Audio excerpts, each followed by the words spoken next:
Hey, this is Stop Stressing and Start Living with me, Dennis Crosby. And this is part two of a series where I'm going in deep and talking about stories that I learned and lessons that I learned while climbing this 2,000-foot summit of stairs a couple days ago.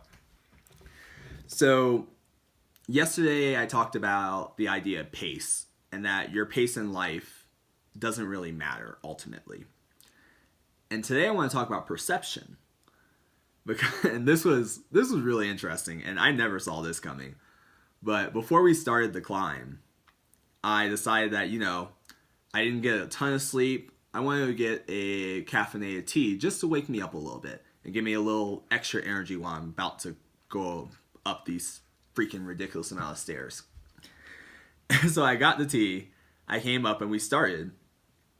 And it's actually incredibly hard to drink tea while you're climbing stairs. Not so much because of the motor movements, but more so because you're gasping for air after about the first 50, 100 steps. So the last thing you want to do is while you're walking, cut off your air supply and sip on tea. Who knew? But the weirdest thing happened because it took me so long to drink the tea. I went through a large amount of the climb holding the tea.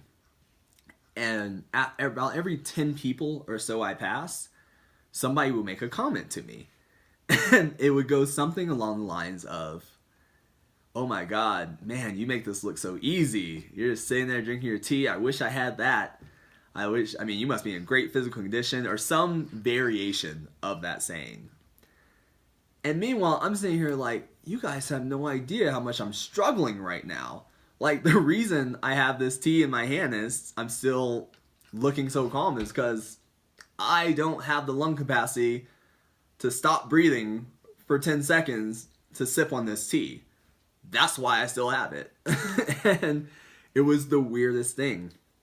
And it had me thinking how much we'll allow our initial perceptions to shape our reality of what's actually happening in front of us.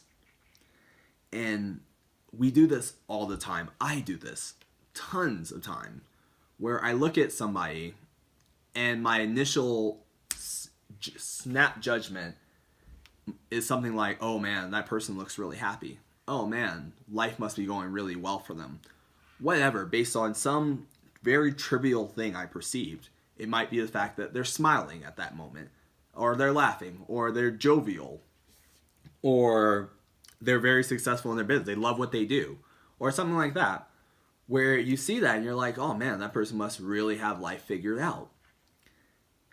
And what it reminded me of is that is so not true.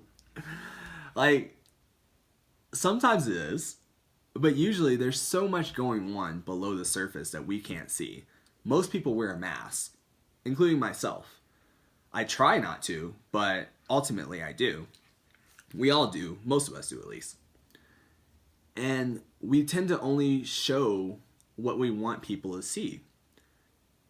And most of us have so much going on underneath the surface. Things that we're worried about, stressed about, things that aren't going great, things we need help with, things we're afraid to admit to others. All these things going on that we're not showing. We only want people to see what we want them to see. So when you're looking at somebody and that initial perception, that perception, chances are, is what they want you to think about them, not what is actually going on. Now, in my case of the climb, I did not want people thinking that I was having an easy time. It just happened. But I'm sure there are other areas of my life where I wear a mask that makes things seem like they're going better than they are. It's one of the things I've been working on very hard, is to be authentic and vulnerable and putting my ego out of the way. But I know I still do it. I know I see a lot of people doing it. It's pretty common. Most people do it. So the big takeaway I want to leave you with is that you never know what's really going on underneath the surface for other people. So we have a habit of modeling ourselves after others, of seeing somebody else's approach to life, they look happy, so clearly what they're doing must generate happiness. And that's a very dangerous game to play, where I'm sure you can think of somebody who looks happy but is stressed out of their minds. When they're out in public, they're one way. When they're behind the scenes, they're a completely different way. I mean, talk about celebrities that commit suicide or have drug addicts or shit like that. And it's because what you see is not what is actually happening.